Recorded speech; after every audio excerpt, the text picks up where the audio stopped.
Car రెంట్‌కి తీసుకుని సరదాగా బయటికి వెళ్ళాలనుకుంటున్నారా? అయితే వెంటనే ఈ నెంబర్‌కి కాల్ చేయండి. నమస్కారం, వెల్కమ్ టు సుమన్ టీవీ. నేను గీతాంజలి.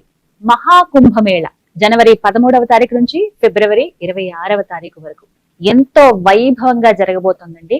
అసలు అంచనాలైతే ఇంతకు ముందు కన్నా భారీగా ఉన్నాయని చెప్పుకోవాలి. ఎన్నో కోట్ల మంది స్నానాలు ఆచరించడానికి వస్తారని చెబుతున్నారు. యూపీ ప్రభుత్వం కూడా అన్ని ఏర్పాట్లు చేసింది. ఈసారి జరుగుతున్నది ప్రయాగ్రాజ్ లో. చాలా మందికి వెళ్లాలని కోరిక ఉంది కదా, కానీ ఎలా వెళ్ళాలి? అసలు ఈ కుంభమేళ విశిష్టత ఏంటి? ఎందుకు స్నానం ఆచరించాలి? ముందుగా సాధువులందరూ వస్తారని చెప్తారు, అది నిజమేనా? వాళ్ళని మనం దర్శించుకోగలమా? వాళ్ళు ముందుగా రావటానికి, స్నానం ఆచరించడానికి కారణాలు ఏంటి? ఇలా చాలా విశేషాలు ఉన్నాయి, తెలుసుకుందాం. ప్రస్తుతం మనతో పాటు ఉన్నారు శ్రీ స్వామి సిద్ధయోగి గురువు గారు. వారితో మాట్లాడదాం. గురుగారు నమస్కారం అండి. జై గురుదత్త. ఎలా ఉన్నారు?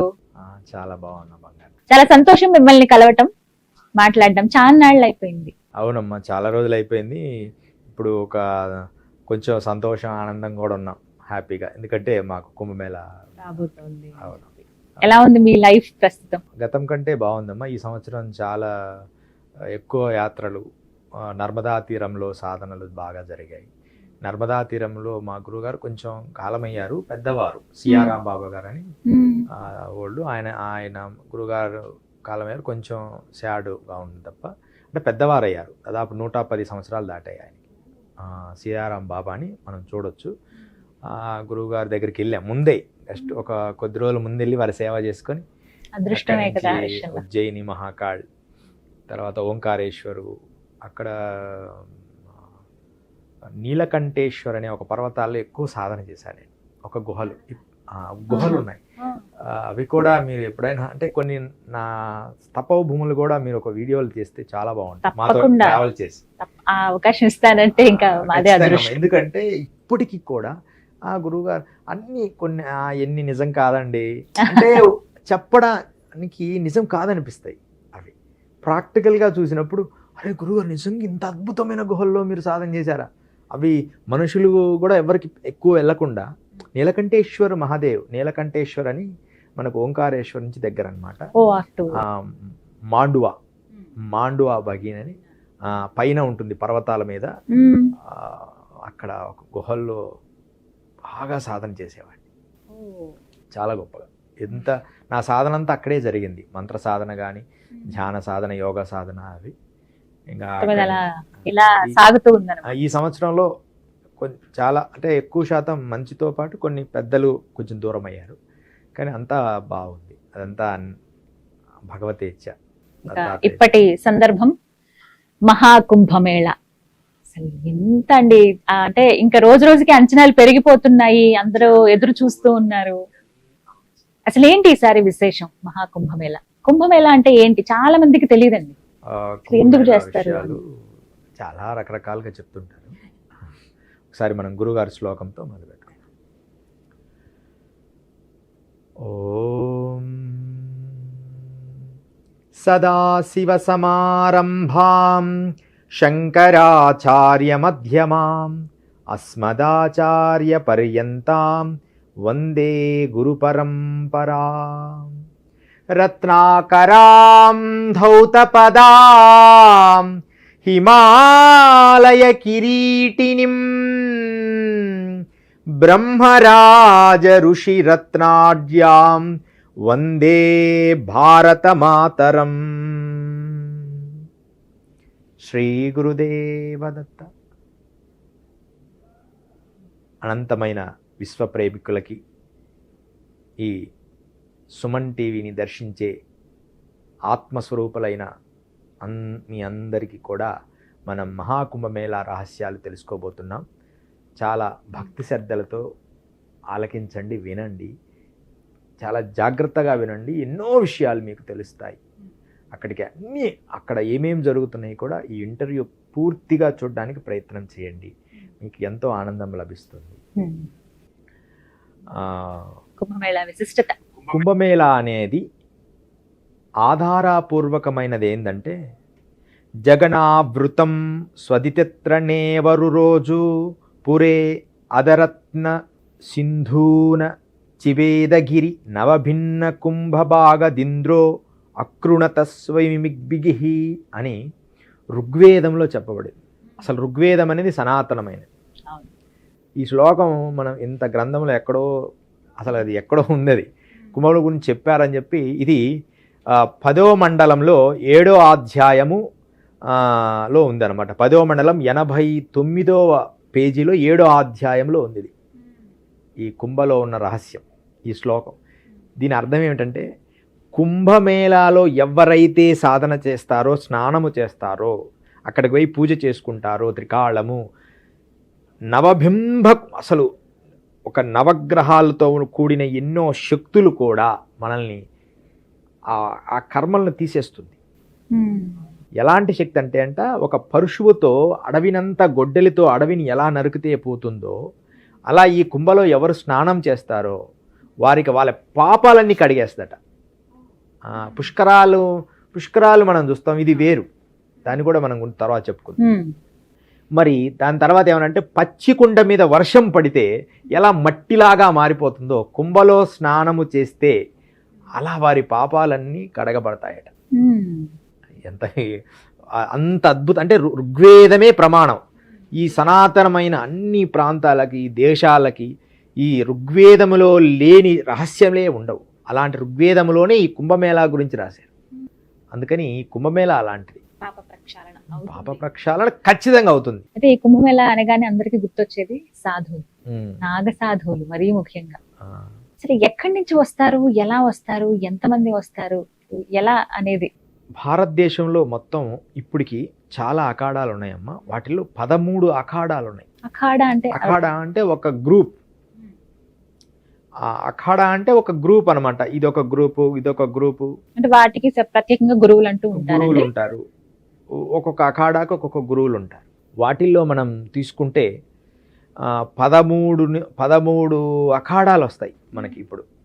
వాటిల్లో ఈ 13 అఖాడాల్లో కూడా జూనా అఖాడా అనేది ఒకటి ఉంది. జూనా అఖాడాలో పంచానందగిరి, తర్వాత అగ్ని అఖాడా ఉంది, హవన్ అఖాడా.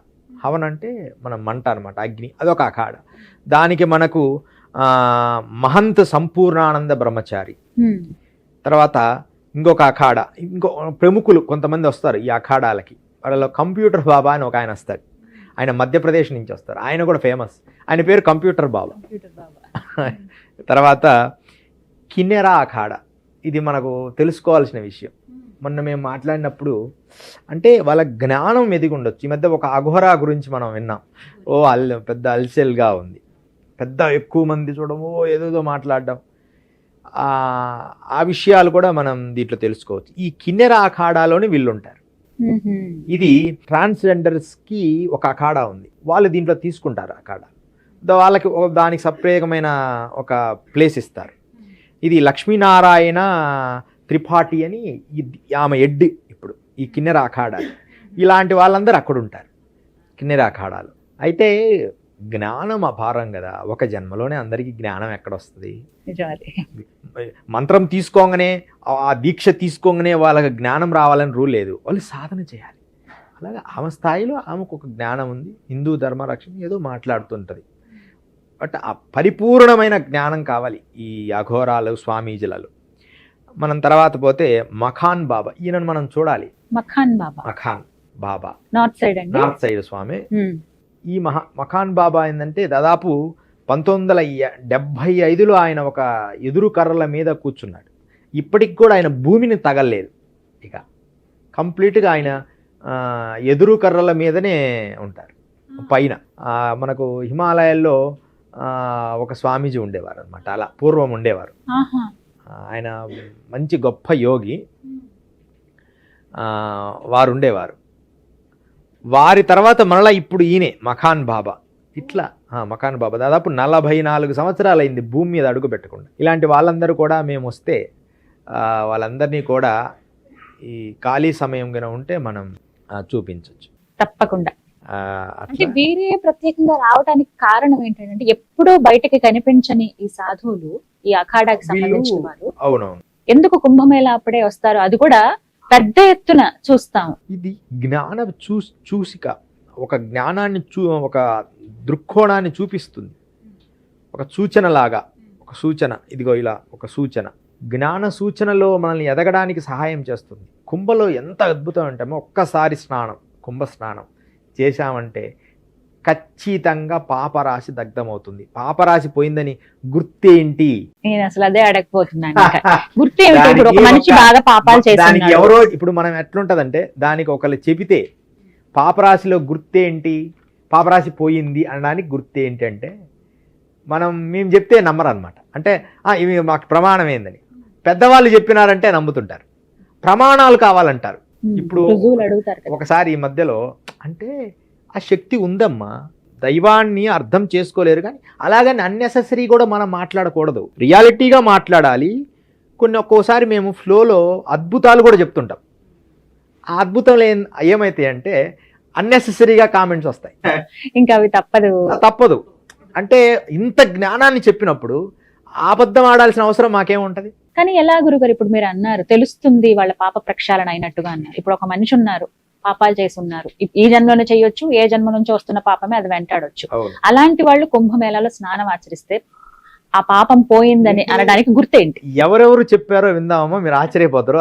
వాళ్ళకి అద్భుతాలు వాళ్ళు ఇప్పుడు చెప్పినవి కాదు.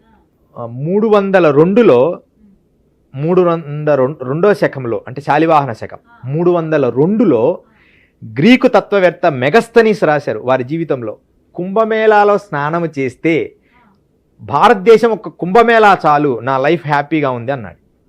302లో గ్రీకు తత్వవేత్త భారతదేశం మెగస్తనీస్ అందరికి తెలుసు, వారి రచనలు చదివితే మనకు తెలుస్తుంది. ఆయన లైఫ్ స్టోరీలో క్లియర్గా రాశాడు. ఒక్కసారి కుంభమేళాలో చేశాడు అది స్నానం, ఆయనకు అపారమైన శక్తి ఏదో లభించిందట. అప్పుడు ఇంకొంచెం జనాభా తక్కువ, అంటే యోగులు ఎక్కువ ఉండేవాళ్ళు అప్పుడు కూడా, కానీ ఈ పబ్లిక్ ఉంటారు కదా వాళ్ళతోనే చేశాడట ఆయన. పోయి ఏంటి వాళ్ళని చూద్దాం, ఒక క్రియాసిటీ అంటే ఒక రకమైన జ్ఞానం కలవాడు, అది ఏముంటుంది ఇప్పుడు క్రియాసిటీ.